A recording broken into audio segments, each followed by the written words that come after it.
우리 한 주간 동안 우리 성도님들 잘 지내셨죠? 제가 오늘 특별히 죄의 시작과 또 끝, 그 죄라는 것이 저는 경쟁이라는 것으로 좀 주목하게 되었습니다. 우리는 선과 악의 대쟁투라고 하기도 하고요.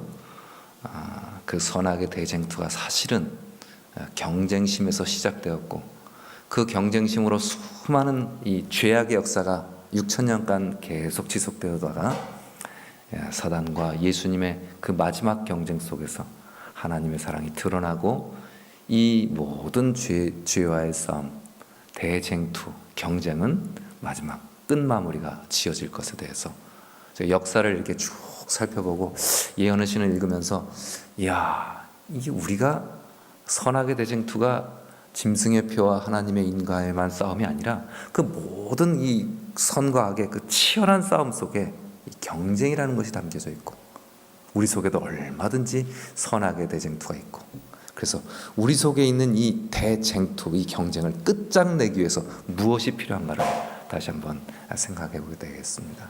그래서 죄가 시작되었던 루스벨 이야기를 좀 충분히 한 10커트 이렇게 충분히 보시고, 그다음에 성경 역사에서 루스벨서부터 시작해서 예수님 시대 오늘 우리까지 어떤 이 경쟁이 있어 하는가를 잠깐 이렇게 인물들을 중심으로 살핀 다음에 마지막으로 선지자께서 우리에게 말씀하시는 대안, 우리는 어떻게 하면 그러면 이렇게 계속 선과 악이 싸워오고 우리에게까지 그 선과 악은 싸워지는데 어떻게 우리는 해결할 수 있을까?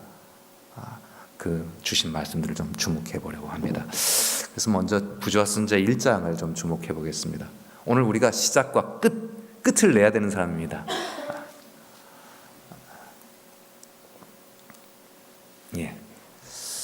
첫 시작은, 대쟁투 총소의 첫 시작은 하나님은 사랑이시다라는 요한일서 4장 16절로 시작합니다. 그리고 각 시대 대쟁투 마지막 끝 마무리도 하나님은 결론, 하나님은 사랑이시다라는 것으로 하나님의 사랑을 드러냅니다.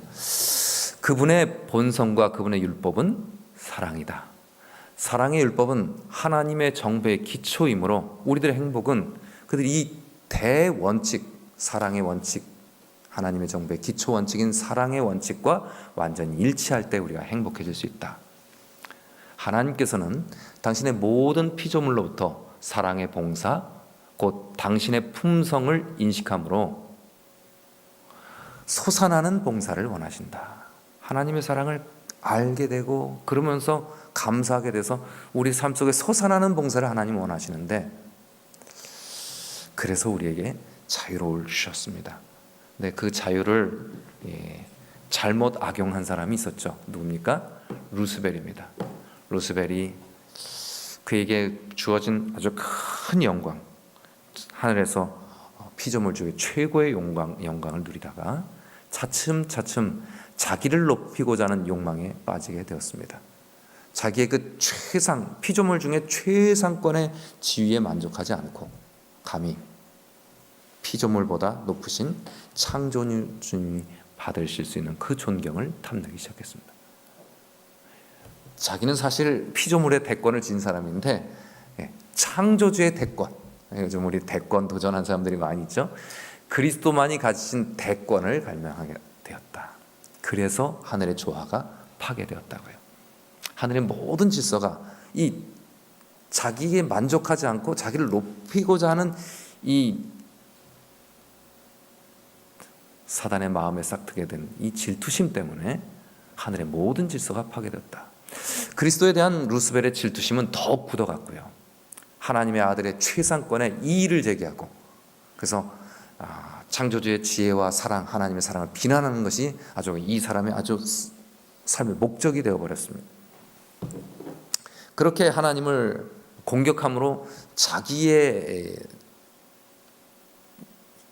위치를 높이고자 하는 그런 공격을 하나님께서는 허용하셨습니다. 왜냐하면 하나님은 마음속에 솟아나는 순종, 솟아나는 봉사, 솟아나는 사랑을, 마음으로 우러나는 사랑을 원하셨기 때문이죠. 하나님은 루스벨의 마음속에 이 이상하고 맹렬한 투쟁, 이 시기하는 마음과 질투하는 마음으로 투쟁하는 것을 허용하셨습니다. 부조선자 첫 장에 1장에 나오죠. 오늘 1장의 말씀 한 10페이지 제가 좀 이렇게 해왔습니다. 루스벨은 그의 천사들이 그를 굉장히 신임했습니다. 그래서 그 신임하는 사람들의 마음을, 그 신임을 이용해서 그 천사들의 마음에 이 불신과 불만을 아주 매우 교묘하게 불어넣습니다. 그들을 눈치채지 못할 만큼요. 하나님의 의도, 하나님의 사랑을 그릇된 시각으로 제시한 것입니다. 그의 반대와 불만을 일으키기 위해서 그들은 그 하나님에 대한 모든 그것들을 곡해하고 왜곡시켰습니다.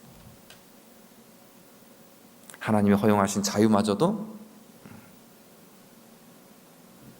하나님이 그를 놓아두시니까 이거 봐라, 내가 정당하니까 하나님이 날 공격 못하는 것이다, 이런 식으로 하나님이 충분히 그에게 자유롭게 하나님을 사랑하도록 기회를 주시는 건데도 하나님 봐라, 하나님 맞은 뭔가 잘못이 있으니까 우리를 공격하고 우리를 이렇게 마음대로 하지 못하시지 않느냐, 이렇게 이제 왜곡하고 곡해하는 것입니다. 그 루스벨의 마음 속에서 이렇게 시작된 시기와 질투가 이제 천사들에게 전해지고, 이렇게 불붙은 불만의 정신은 아주 무서운 일을 일으켰습니다. 천사들 가운데 이 감정이 이제 분열이 되기 시작하는 것입니다. 루스벨의 불만은 이유 없는 것이 판명되었습니다. 그는 그 반항을 고집했습니다. 루스벨 자신도 자기가 잘못됐다는 것을 어떻게 했다고요? 깨달았다고요.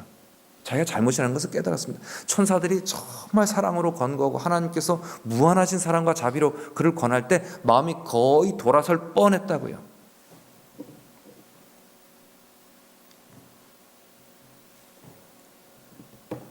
그는 거의 하나님께, 천사들과 함께 거의 돌아오려고 결정할 뻔했습니다. 그런데 뭐가 허락지 않았습니까? 여기 보이십니까? 하나님께 돌아오는 결정에 이르렀으나 뭐가 허락지 않았다? 자존심이 허락지 하지 않았다. 그토록 신임을 받고 존경받던 자기가 자기 자신이 그릇되었고 잘못되었다, 그가 공격하는 것들이 잘못되었다는 것을 자복하는 것, 자기가 잘 틀렸고 자기가 잘못했음을 자복하고, 또 하나님의 권위에 이거 권위 복종할 필요 없다고 말하던 그 권위에 복종하는 것은 너무나 큰 뭐였다? 희생이었다. 이 자기 잘못 인정하고 자기의 잘못을 자복하고 그리고 상대방에게, 하나님께 그렇게 복종하는 것이, 이게 참 큰 희생이었다는 것입니다. 근데 이건 루스벨만 그런 게 아니라 성경 역사에서 수많은 사람이 그랬습니다. 나중에 이 자기 그릇 잘못 인정하고 고백하고 그것을 포기하는 것이 얼마나 어려운지 성경 역사에서 많은 인물들이 그런 이 시험에, 똑같은 시험에 빠지고 치열한 투쟁을 하게 됩니다. 그래서 그는 자기의 노선을 고집스럽게 고집하는 것입니다. 그리고 창조주를 대항하고 이 대쟁투, 하나님의 사랑을 공격하고 오해시키고 곡해하는 일에 아주 전념하게 됐습니다. 그래서 루스벨은 정말 하나님의 영광을 나누어 것 같지만 하나님을 비난하는 것으로 그의 모든 삶을 바쳤고 전념했고 대항함으로 대적자 사단이 되었고, 하나님께서 그에게 지도하고 보호하도록 맡겨주신 그 많은 천사들을 멸망시키는 자가 되어버리고 말았습니다. 자기의 고집, 자기의 자존심 때문에 그것을 고백하고 포기하는 것이 너무나 큰 희생이었기에 포기할 수가 없었던 것입니다. 그리고 좀 많이 글씨가 많지만 여기 많은 천사들도, 루스벨과 함께 떠났던 천사들도 불만을 회개하고 아버지께로 다시 돌아오려고 하는 마음들이 거의 이렇게 일어났습니다. 그런데 루스벨이 또 다른 공격을 합니다. 또 다른 속임을 씁니다. 그는 자기와 함께한 이 반역한 천사들은 어떻게 너무 멀리 떠났으므로 다시 돌아가기에는 틀렸다. 성경, 하나님 율법을 내가 잘 아는데 하나님께서는 결코 우리를 용서하지 않으실 거다. 우리의 명예는 다 박탈될 것이고 우리의 지위는 다 떨어질 것이다. 내 가진 것을 잃어버릴 것이라는 두려움을 자극하고, 그다음에 자기가 이미 너무 많이 하나님 앞에 멀어졌다고, 용서받을 수 없다고 또 공격하는 것입니다. 그러나 하나님께서는 끊임없이 사랑과 자비로 그 천사들과 루스벨까지 권하시고, 천사들 주변에 있는 많은 천사들이 그들의 사랑으로 권하면서 거의 마음이 돌아서는데도 루스벨이 이걸 막아선 겁니다. 만일 그들이 경고에 유의했다면 사단의 올무에서 그들은 충분히 탈출할 수 있었는데, 그 천사들은 그들의 자존심과 자기들의 천사장에 대한 사랑, 그 다음에 자기들이 제한 없이 막 마음대로 할 수 있다는 이 욕망, 그 욕망이 그들을 지배해서 하나님의 사랑과 자비의 간곡한 요청을 결국 거절하게 되어 버리고 말았다는 것입니다. 이런 일들은, 이런 상황은 계속해서 성경에 드러나는 이 성경 모든 역사에서 이런 일들이 계속되어집니다. 부조와 선자는 루스벨에게 있었던 일들로 인하여 이 성경의 수많은 역사 가운데 그런 일이 반복되어지고, 시작된 것이 끊임없이 반복되다가 결국은 누군가 끝내야 되는데 어떻게 끝날 것인가를 또 다른 부분에서 말씀하십니다. 하나님께서는 진리와 의에 모순되지 않는 그런 방법만 하나님은 사용할 수 있습니다. 하나님은 굉장히 불리하셨다고 부조와 선자는 말하고 있습니다. 사단이 이렇게 공격하는데 하나님 쪽은 너무 불리하다고요. 왜냐하면 하나님은 진리에 맞게 행동하셔야 되고, 하나님은 의롭게만 하셔야 되겠는데, 사탄은 그런 방법 사용하지 않고 나쁜 방법 사용할 수 있습니다. 아첨도 사용할 수 있고 거짓말도 할 수 있기 때문에. 그래서 하나님과 사단의 싸움은 불공평한 싸움이었다고 부조와 선자는 말합니다. 하나님은 의로운 방법만 사용하셔야 되고, 사단은 자기 방법대로 사용할 수 있는 것입니다. 그가 자신의 악한 행위로 자신의 정체를 드러내도록 시간이 주어져야만 했습니다. 사단이 자신이 하늘에서 불화를 일으켜놓고 그것을 하나님이 잘못이라고 비난하고 뒤집어 씌우는 것입니다. 그래서 하나님은 충분히 그의 정체가 드러나고 그의 일으킨 일의 결과가 드러날 때까지, 그 정체가 보여질 때까지 하나님은 인내하셔야만 했습니다. 그런데 이것을 인내하지 못하고 또 많은 믿음의 역사 속에서 그 실수하게 되는 일들이 또 많이 있지 않습니까? 이 믿음이 부족한, 하나님이 이렇게 인내하시는데 우리의 인내가 부족할 때가 참 많지 않습니까? 여기 하나님께서 불만의 정신이 성숙해서 공공연한 반역의 행동이 나올 때까지, 사단이 너무 교묘하게 곡해하고 왜곡하고 그다음에 불만의 정신을 알게 모르게 잘못 퍼뜨리기 때문에 이것을 눈치채지 못하고 사람들이 다 넘어가고, 또 넘어갔는데 이제 돌아오려고 마음에 놓치는데 돌아갈 수 없다, 이미 늦었다, 너 자리 다 뺏긴다, 너 위치 뺏긴다 라고 공격하면 사람들이 두려워한다. 천사들도 두려워하고 오늘 우리도 그렇게 두려워할 수 있습니다. 그래서 이 모든 결과, 그 정체가, 그 공공한 반역의 행동이 이제 완전히 드러날 때까지 하나님께서는 허용을 해주셨습니다. 사단의 계획, 사단의 반역을 허용해 주신 것입니다. 그래서 그 6천년이 온 것입니다. 그 까닭은 사단의 계획들이 충분히 발전되어 그들의 참 본질과 의도를 모두가 볼 수 있게 할 필요가 있었기 때문입니다.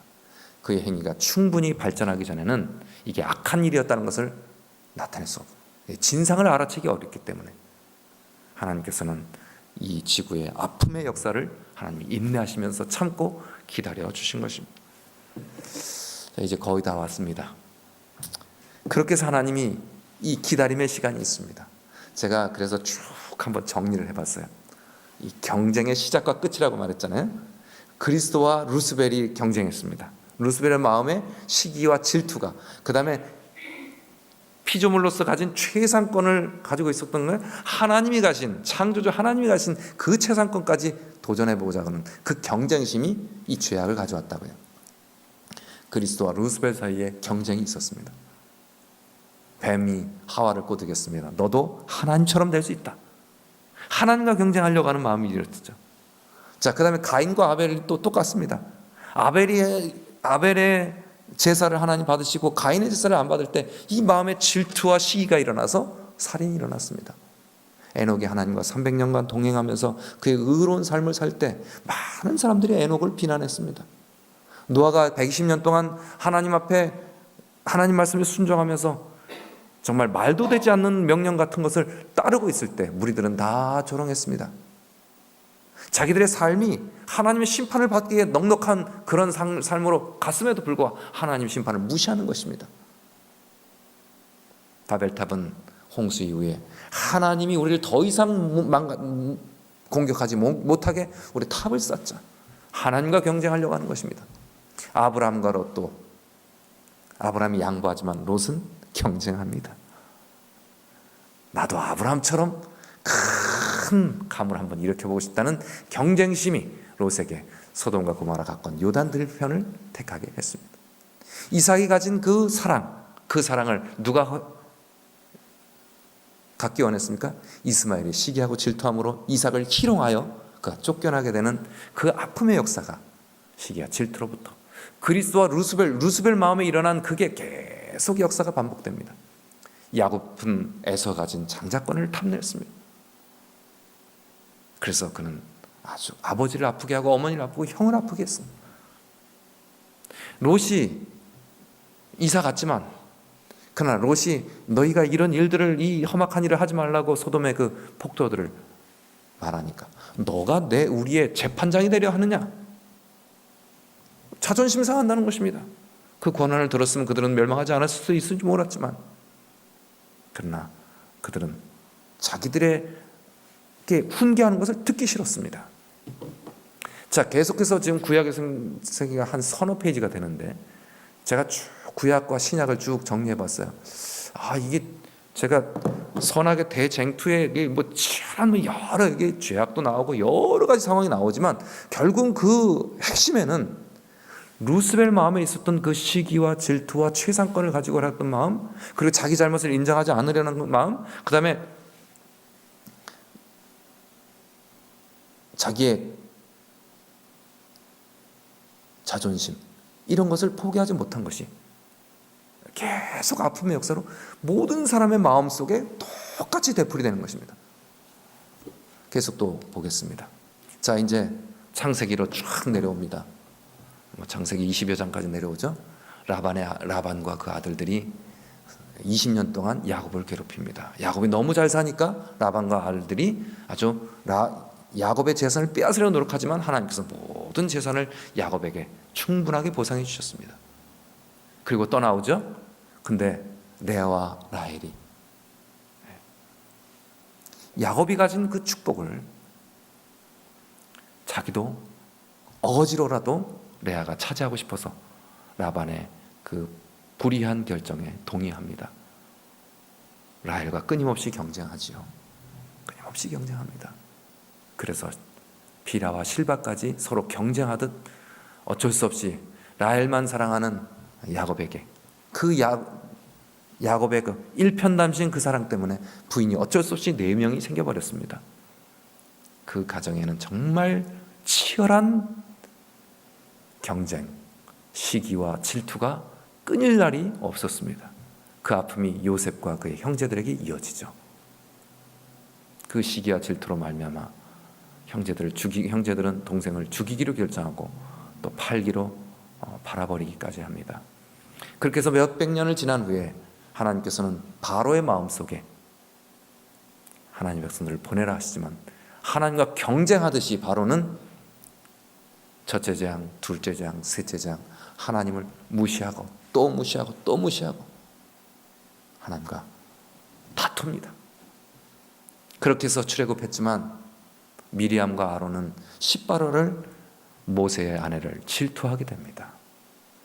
그 마음에 일어나는 그 전쟁을 이겨내질 못한 것입니다. 훌륭한 제사장, 훌륭한 선지자 미리암과 아론이 그 마음속에 일어나는 전쟁을 감당하지 못하는 것입니다. 바로의 마음에도 전쟁이 있었고요. 형제들의 마음에도 야곱의 마음에, 라반의 아들들의 마음, 전부 그 마음속에 일어난 대쟁투입니다. 그 대쟁투는 선과 악의 치열한 싸움이지만 사실 모든 성경 역사를 보면 사람들의 마음속에 있었던 대쟁투입니다. 오늘 저의 마음속에도 끊임없이 이런 싸움이 있고요. 우리 성도님들의 마음속에도 이런 싸움은 쉬지 않을 것입니다. 열 장탄꾼은 자기들이 판단한 것에 대해서 갈렙과 여호사가 다른 의견을 제시할 때 그들을 아주 정죄합니다. 돌로 치기까지 하려고 하는 것입니다. 내 의견이 옳다는 것입니다. 에돔 민족은 이스라엘 민족, 에서의 족속과 야곱의 족속이 서로 마주해서 지나가면 되는데 못 지나가게 해서 아주 그 길을 돌아가느라고 이스라엘 백성들이 얼마나 고생했습니까?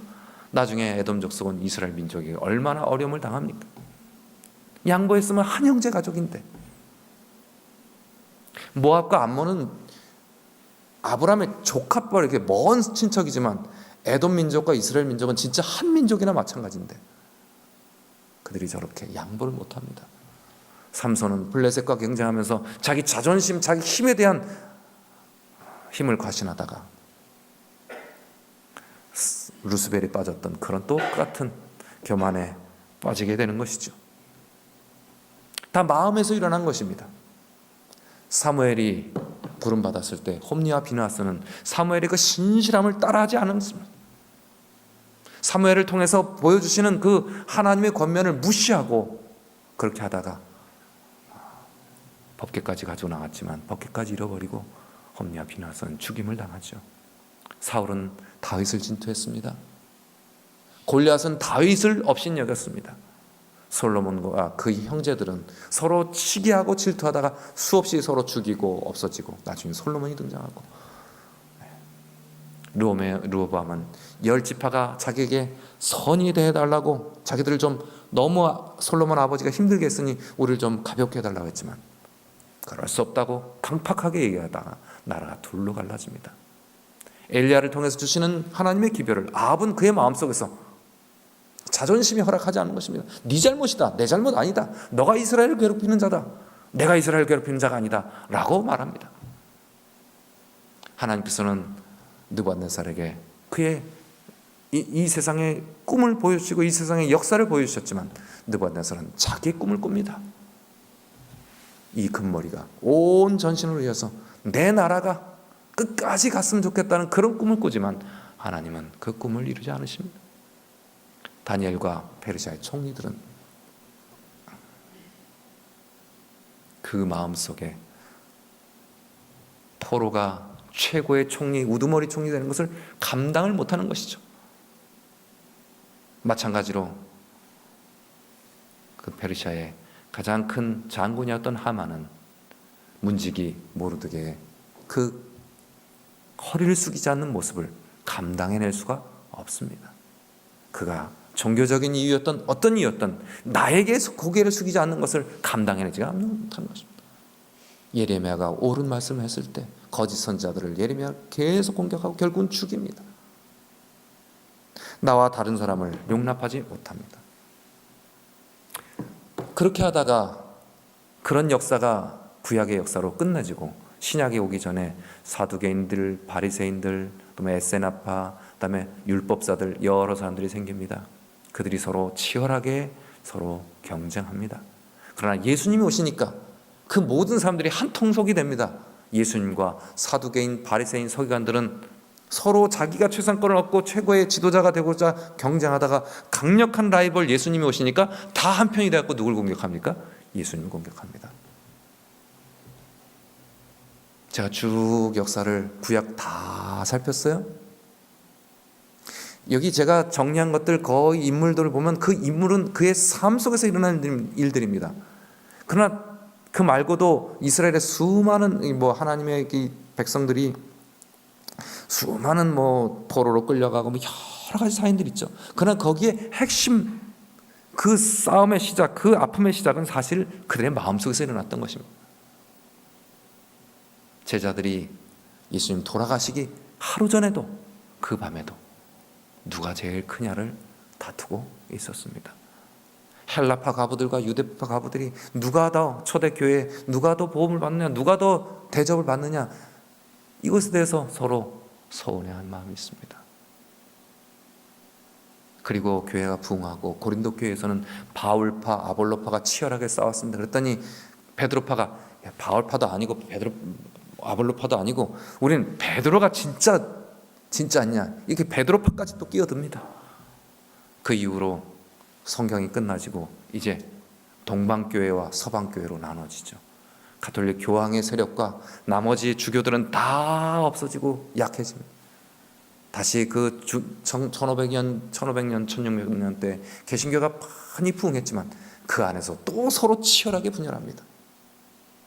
이게 기독교 역사입니다. 자, 제가 이렇게 쭉 다 살펴봤어요. 제가 성경을 다시 이런 시각으로 다시 한번 부조와 선지자 루스벨의 마음에 일어난 질투로, 그 시기로, 그다음에 자기의 마음속에 자기를 다스리지 못한 마음으로 모든 성경의 인물들을 구약서부터 쭉 한번 이렇게 훑어봤습니다. 그랬더니 사실은 모든 선과 악의 싸움은 어디서 일어났다고요? 그의 마음속에서 일어났습니다.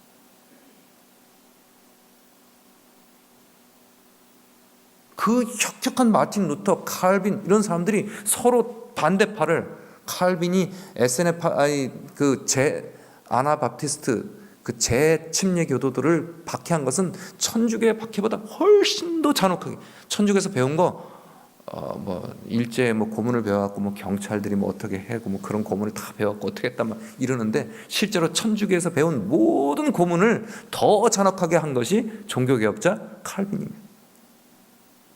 종교개혁 세력 안에서도 서로 싸움이 벌어지는 거죠. 그렇게 해서 기독교 역사가 이렇게 아픔이 왔습니다. 재림교회 내에서는 어떻습니까? 재림교회는 사실 전 세계가 하나 된 교회입니다. 경쟁하지 않도록 하나로 만들어 놓은 교회입니다. 제가 볼 때 제가 요즘 장로교인들, 감리교인들 이렇게 만나보면서 그분들의 교회 이야기를 이렇게 들어봅니다.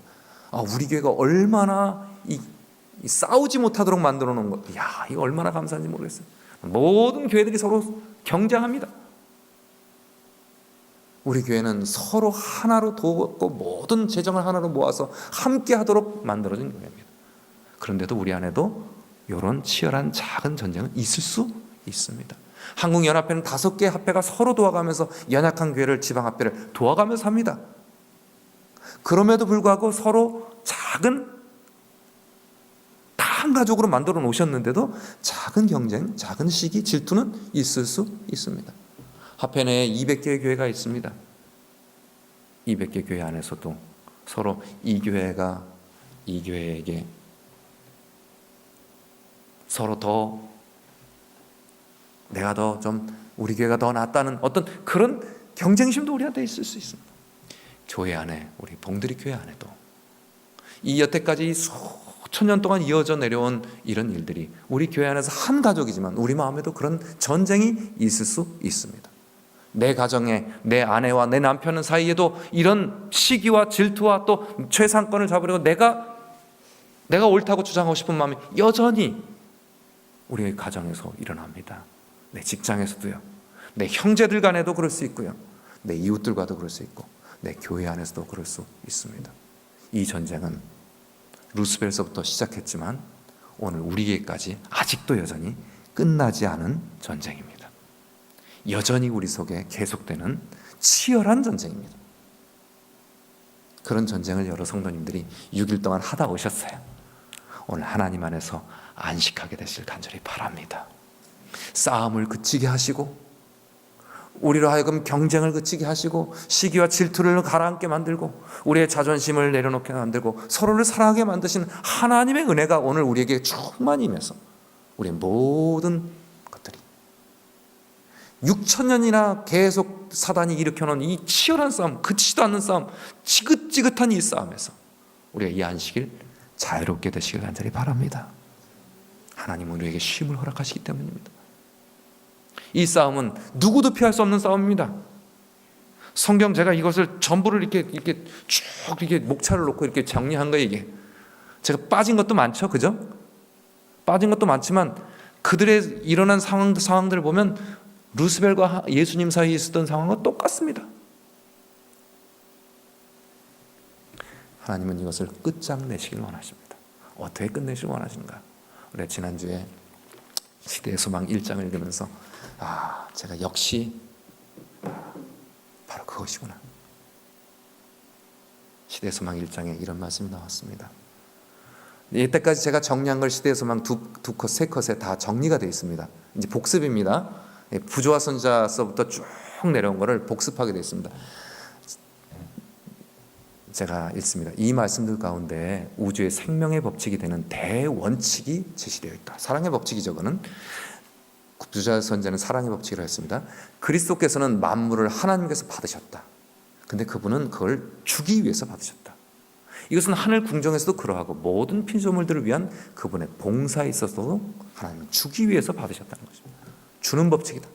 좀 작은 것이 생략하고 그 굵은 것이 그리하여, 다 같이 읽습니다. 시작. 그리하여 그리스도를 통하여 자혜의 순환이 완전히 이루어지며 크신 시여자의 품성 곧 생명의 법칙을 드러낸다. 하나님의 품성의 법칙, 하나님 품성, 이 하나님 품성이 이 세상을 생명으로 이끄는 법칙이라고요. 여태까지 이 지구 역사에 사단이 가져온 경쟁, 시기와 질투, 그다음에 자존심, 그리고 자기를 높이고자 하는 마음이 이 사망의 법칙으로 우리 모두를 망가뜨렸는데, 예수님은 주기 위해서 오셨고 그 주는 사랑으로 이 순환이 이루어지게 하셨는데, 이 생명의 법칙을 하나님의 사랑의 품성으로 드러내신다고요. 자, 이제 몇 페이지 안 됩니다. 이 법칙은 하늘 자체에서 깨어졌다. 사단 얘기죠. 제가 부조선자 설명드렸던 그걸 다시 설명합니다. 죄는 자기의 이익을 추구하는 데서 시작됐다. 덮는 그룹인 루스벨은 하늘에서 첫째가 되기를 원했다. 그는 천사들을 제어하여 그들을 창조로부터 떠나게 하고 그들의 존경을, 천사들의 존경을 자신이 받으려 했다. 자기를 높이려는 욕망 때문에 그 욕망을 예수님 탓으로 다 돌림으로 하나님을 잘못 곡해하고 왜곡하였다고 아까 말씀드렸습니다. 그래서 하나님을 공격하는데 그의 모든 삶을 투자했습니다. 그는 자신의 악한 특성을 애정이 깊은 창조주께 덮어 씌우려고 했다고요. 자기 악한 마음을 하나님한테 덮어 씌웁니다. 이와 같이 그는 천사들을 속이고 사람들을 속였습니다. 그는 그들로 하나님 말씀을 의심하게 하고 그분의 선하심을 불신하게 했습니다. 하나님의 공의와 지대한 위엄에 하나님신 까닭에 사단은 그들을 하나님은 가혹하고 용서하지 않는 분으로 생각하게 했습니다. 돌아올 뻔했는데 못 간다. 하나님은 율법 절대로 용서 안 한다. 여기서 못 갔다고요. 부자 선자 말이죠. 하나님 용서치 않는 분으로 생각하게 했다고. 그는 이렇게 사람들을 이끌어 자기와 하나 되게 하고 하나님을 반역하게 했다고요. 그래서 슬픔과 아주 애통의 밤이 이 세상을 내려와 덮었다고요. 부조와 선지자와 시대의 소망은 같은 말씀을 하고 있습니다. 우리 이 말씀은 그래서 시대의 소망을 통해서 이 지긋한 싸움을 어떻게 끝낼 수 있는지를 명쾌하게 설명하시는 분입니다. 자, 이거 사단이 벌여놓은 싸움이, 끝도 안 나는 싸움이 예수님 오실 때까지 끝나지 않을 텐데, 이 안식일 우리가 쉼을 얻기는 원하지만 이 안식일에도 또 안식일이 지나고 나면 우리의 삶으로 돌아가면 여전히 이 싸움을 할 텐데, 하나님은 이것을 끝내기를 원하신다고요. 우리의 삶 가운데서요. 세상은 하나님에 대한 오해로 어두워졌다. 음울한 그늘이 밝아지고 세상이 하나님께로 돌아가도록 하기 위해서는 사단의 기만 세력이 깨져야 했다. 이걸 사람의 힘으로는 할 수 없다고요. 폭력으로도 이 사단을 이렇게 제압할 수 없다고요. 이건 하나님께서는 그런 법 사용하지 않으시기 때문에 하나님이 훨씬 이 싸움엔 불리했었다고요. 그래서 하나님은 기다리셔야 했다고요. 그분은 사랑의 봉사만을 원하시는데 사랑은 명령으로 강요할 수 없는 것이다. 그것은 힘이나 권위로 얻을 수 없다. 사랑은 오직 하나님의 사랑으로만 일깨워질 수 있기 때문에 하나님은 사랑으로 인내하고 기다리셨습니다. 마지막 결론입니다. 다 같이 읽습니다. 시작. 하나님을 알게 되면 그분을 사랑하게 될 것이다. 그분의 품성은 사단의 품성과 대조되어 드러나야 한다. 온 우주에서 오직 한 분만이 이 일을 하실 수 있다. 하나님의 사랑의 높이와 깊이를 아시는 그분만이 그것을 드러내실 수 있었다. 세상의 어두운 밤에 의로운 해가 떠올라서 치료하는 광선을 바라지 않으면 안 되었다. 의로운 해 예수 그리스도께서 우리의 삶 속에 떠오르시고 그분의 사랑의 깊이와 높이를 아는 일로 하여금만이 우리의 삶 가운데 이 질투의 마음, 자존심의 마음, 그 다음에 다른 사람을 곡해해서 내가 옳다고 주장하고 싶은 이 마음, 이런 여러 가지 사단이 그 정말 거룩한 사단이 그것에 헤어나지 못하고 가인, 뱀과 하와, 가인, 아벨, 에녹, 노아 옆에 있었던 사람들, 야곱과 에서, 롯과 아브라함, 그 모든 사람들의 마음속에 일어났던 이 모든 것이 아무도 그것을 극복하지 못했던 그것이 오직 누가 드러날 때, 오직 한 분만이 높이 그분의 사랑의 높이와 그 깊이, 그 넓이를 드러내시고 그 의로운 해가 우리의 삶 속에 떠오르셔야만 우리의 치료가 된다고요. 우리가 시대의 소망을 주목하는 건 굉장히 의미가 있습니다. 이 구약의 이 치열한 싸움을 아무리 주목한다고 해도 그 속에 있는 하나님의 사랑이 우리의 삶을 자극하고 감동시키지 않으면 이 싸움에서 벗어날 수 있는 사람은 아무도 없다고요. 그래서 시대의 소망 서론을 제가 베껴왔습니다. 시대의 소망 서론을. 결론입니다. 결론. 시대의 소망 이 책의 목적은 하나님의 아들을 통해서 계시된 하나님의 사랑과 모든 사람이 참여할 수 있는 그리스도의 생애의 성결미를 소개하는 것이다. 하나님 우리가 어떻게 교제한다고 말씀하십니까? 예수님께서 시작. 예수님께서 자기의 선하신 성품의 매력으로서 제자들을 이끄시고 개인적인 임재와 접촉과 동정, 계속적인 교제를 통해서 세속적인 것을 신성한 것으로, 이기심을 희생정신으로, 편협한 무지와 편견을 넓은 이해와 모든 사람에 대한 심오한 사랑으로 우리를 변화시켜 주시는 분, 그 복스러운 구주를 발견하도록 도와주는 책이 바로 시대의 소망이에요. 그러니까 이 신약 성경에서 이 시대의 소망이 그 책이지만 신약 성경 예수님의 삶을 우리가 묵상하지 않고는 이 싸움에서 자유로울 수 있고 싸움에서 벗어날 수 있는 사람, 싸움을 그칠 수 있는 사람이 아무도 없다고요. 오늘 여러분의 마음과 저의 마음속에 일어난 이 싸움에서 아무도 이 싸움을 그칠 수가 없다고요. 여러분 이 싸움 치열하게 싸우시길 바랍니다. 이 싸움을 대충 넘기지 마시기 바랍니다. 정말 어렵지만 의로운 태양같이 예수님의 그 매력적인 성품, 우리 개인적으로 우리와 함께 하시는 말씀과 기도의 시간, 묵상의 시간을 통해서 또 우리가 기도하고 사람들과 접촉하면서 사람들에게 하나님의 사랑의 그 따뜻한 동정을 느끼고 계속 우리의 삶으로 예수님과 교제함을 통해서 세속적인 우리 마음이 신성한 마음으로, 우리의 이기심이 희생정신으로, 우리의 편협함, 무지한 마음, 편견이 넓은 이해와 모든 사람을 사랑할 수 있는 마음으로, 그런 심오한 깊은 사랑으로 우리를 변화시켜 주시도록, 이 싸움에서 그칠 수 있도록, 이 싸움을 이겨낼 수 있도록 예수님을 주목하게 되시길 간절히 바랍니다. 이것만이 우리의 싸움을 그치게 할 것입니다. 이것만이 우리를 진정으로 안식하게 할 것입니다. 이 안식을 주님 안에서 누리시고 예수님을 바라보므로 싸움에서 이 안식을 승리하시는 저와 여러분 되시기 바라며 말씀을 줄이겠습니다.